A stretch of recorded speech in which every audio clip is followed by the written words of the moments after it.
I thought I'd make a video here on my current collection of these little survival 1980s. They're actually in their 1980s era, but they still are in production for whatever reason. These hollow-handled survival knives. My very first video I did on my channel was about these knives, and since then I've collected quite I've doubled my collection, and I thought I would just talk about them here. That there's so many of these things out there, but my favorite thing in the whole world, if you don't know, I collect different things and whatever, but hollow-handled survival knives are my favorite thing, just out of everything. For certain reasons, say things like that, but we can talk about that one another day. But these really interesting little knives, which were originally came out in the 80s, obviously around the time Rambo came out, and they were the back of the catalog, our comic book magazine. I mentioned in my other video, but I did that so long ago I don't even recommend watching it, but in the Soldier of Fortune magazine, and it just when people used to buy sea monkeys and junk like that, and you could used to, it was a fun thing back then to be able to do that, mail order everything, and it was so fun, right? And it just brings me back to that nostalgia, and so I love collecting these knives. Whenever I see them, I try and get the vintage ones if I can. Now, I've looked in, some of these I've paid $5 for, and I've never paid more than $20 for them. My best friend has sent me one out of the United States. I've got them a little bit from everywhere, but I don't, I wouldn't pay very much for these things because they still have them in production. I don't know why, because people rip on them so bad, and yet they're still in production. And honestly, for what they are, if you don't intend to break it, and you realize it's kind of delicate to handle and everything, there's no reason it shouldn't hold up. It's a sharp blade with a handle on it, right? So I'm just gonna have a look here and see what I've got so far. The different, there's different kinds and things, and I'll just kind of, just briefly go over them here because there's so many. This one here, this is the last one I picked up. It was actually a friend of mine who I've known for years, and he doesn't really I know the guy himself. He's into military stuff and all that, but he doesn't really sell stuff like this. And he had it at a show. He had it on his table, and this is it here. I had pulled it out, and this is what gave me the idea to do the video, because it needs to be cleaned up. This is just oil and stuff that's been left on the blade, and you can see it's been sharpened. But I needed one of these, I'll show in a minute here, but these polished stainless blades. So you can see how it says stainless Taiwan on there. And then this one's one of the plastic handled ones. You can see the basically useless sawback. It isn't even sharp, it's just kind of jagged. And we've got this one. Unfortunately, it's missing the compass, which is the critical or iconic thing about this knife. You'll see it in every movie.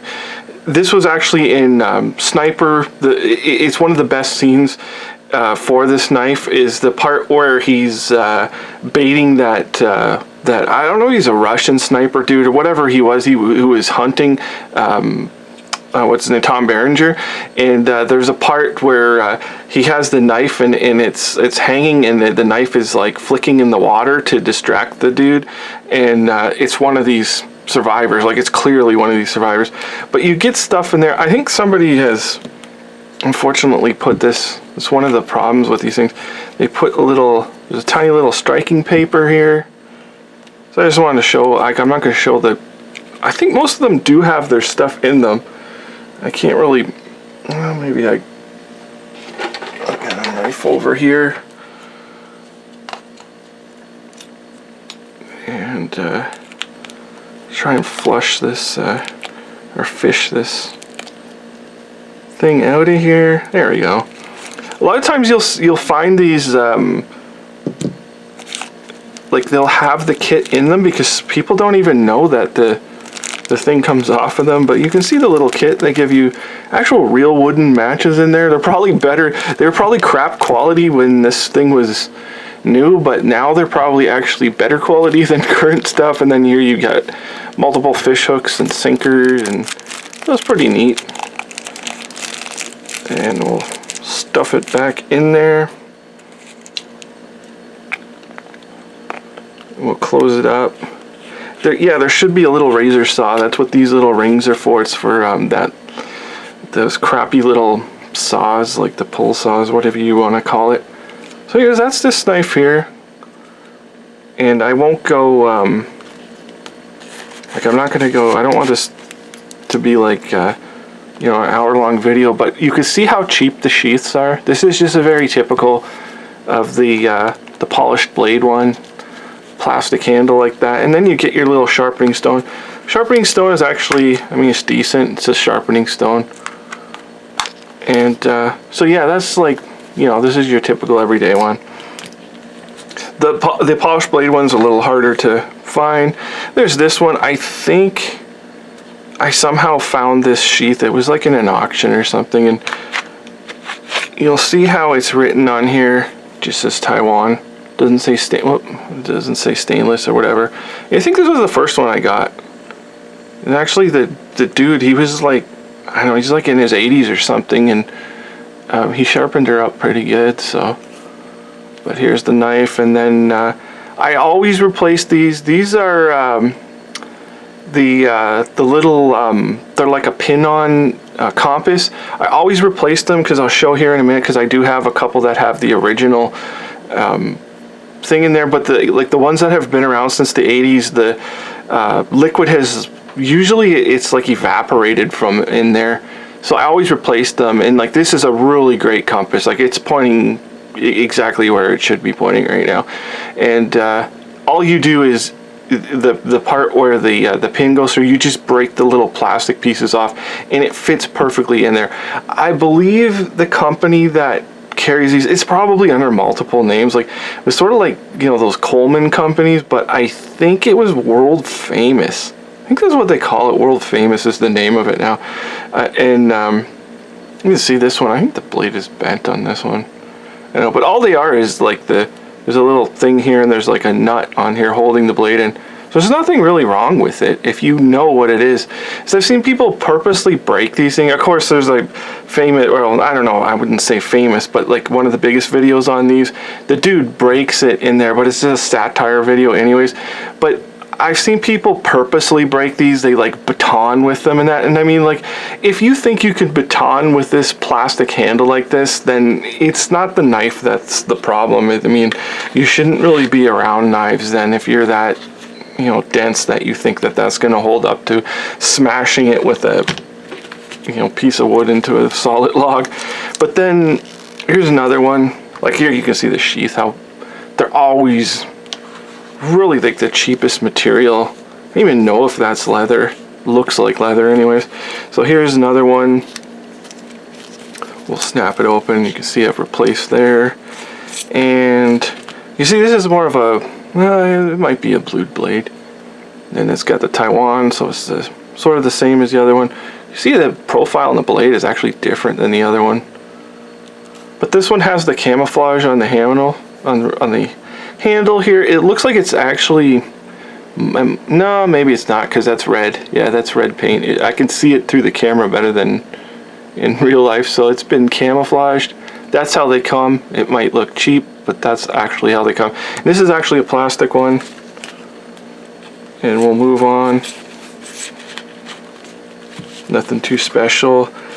I can't remember which one my buddy sent me from the States, because they all look alike. It might be this one, because I thought the one he sent had had the bigger, yeah, I think this one, because I'll have to ask him, he would probably know. But you see, this is an original compass. Yeah, because I think because his was good. The one that he sent me was actually a good one. So you can see how it had the really nice looking compass. Obviously you can see where the end is pointing. It actually works. And then it's got the bigger handle on it. We'll have a look. This has got that sharper profile, and you've got the Taiwan written on there. So this is a pretty decent one. Oh, something. That's probably one of the sinkers in there.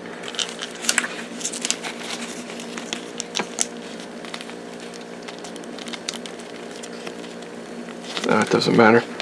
But you can see, I don't know if I showed this one, you can see the cheapness of the leather, and then it's got your, you can see the studs on here. Like, all these are different. I bet every single one of these is different production. Like, no two are the same. You can even see how the leather is different in this one. It's a harder leather, and then it's got the smaller rivets. And this one is the only one I found with a green sheath.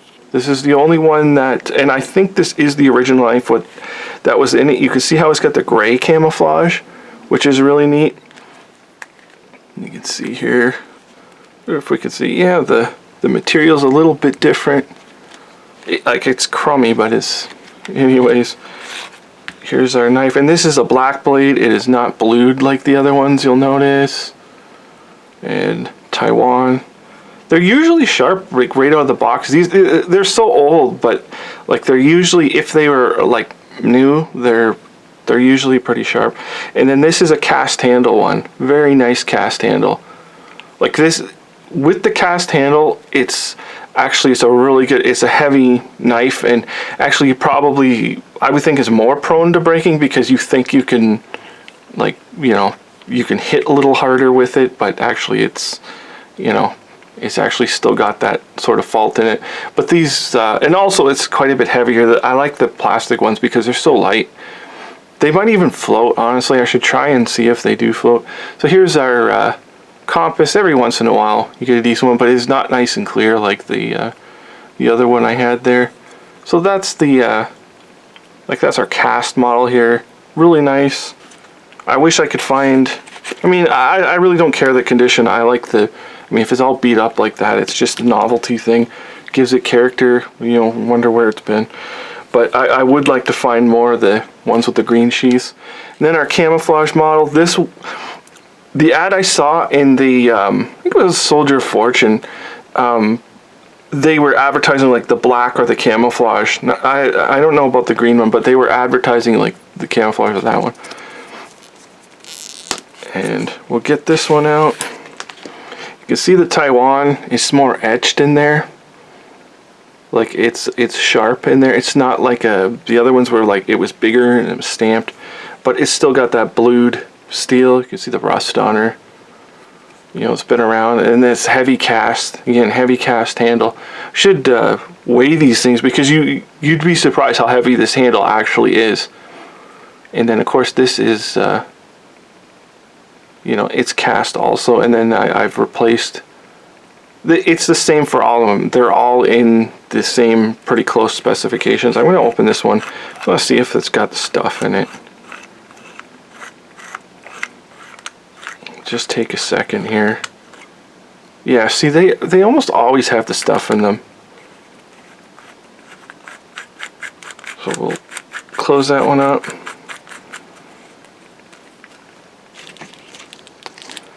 Of course, you can replace the stuff if you want to, if you really wanted to carry it around. And here's our leather. I don't know what kind of leather, like, I don't know what you would call it. This one, I would say this is probably the wrong knife for this sheath. I should actually swap that one into this one, because I think if it's got a camouflage sheath, it probably should have a camouflage knife. Here's another one. This is like a dull black. This is a very dull black. And then you can see how large the Taiwan is written on there. And then the handle is very nice on this one. Should probably take better care of this one because it's got such a nice handle on it. And then this one, you can see this is the original, and this one needs to be replaced.